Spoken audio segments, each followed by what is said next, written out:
Ողջույն, Ռեոփնի եթերում ամփոփում ենք նոյեմբերի 4-ը։ 3-ամյա Տիգրանի ողբերգական մահից ցնցված ծափաթաղում հողին են հանձնել մեկ շաբաթ որոնումներից հետո գտնված փոքրիկի մարմինը։ Գեղարքունիքի մարզպետարանում քննարկել են Տիգրանի ծնողներին ծնողական իրավունքից զրկելու եւ երեխաների հետագա խնամքի հարցը։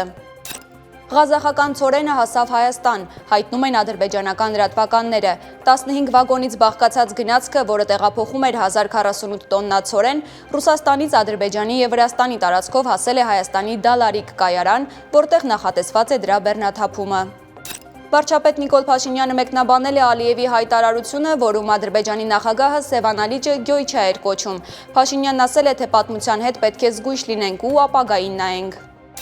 Թրամփը հայտարարել է, որ Ռուսաստանի եւ Ուկրաինայի միջև պատերազմը Ջո Բայդենի պատերազմն է, ոչ թե իրենը։ Միացյալ Նահանգների նախագահը կրկին հիշեցրել է իր կանգնեցրած պատերազմների մասին, հպարտանալով, որ ավարտել է 9 պատերազմից 8-ը, իսկ Իսրայելի ու Համասի միջև նրա խոսքով դժվար իրավիճակ է, բայց կլուծվի։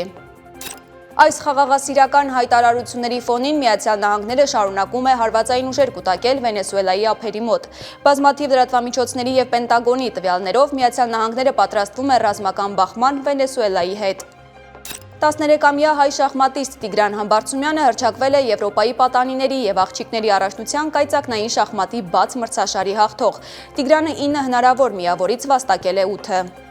Եվրոպայի կրկնակի չեմպիոն Գարիկ Կարապետյանը նվաճել է Եվրոպայի մինչև 23 տարեկանների չեմպիոնի տիտղոսը, Հայաստանին բերելով այս առաջնությամբ 6-րդ ոսկե մեդալը երկամարտում։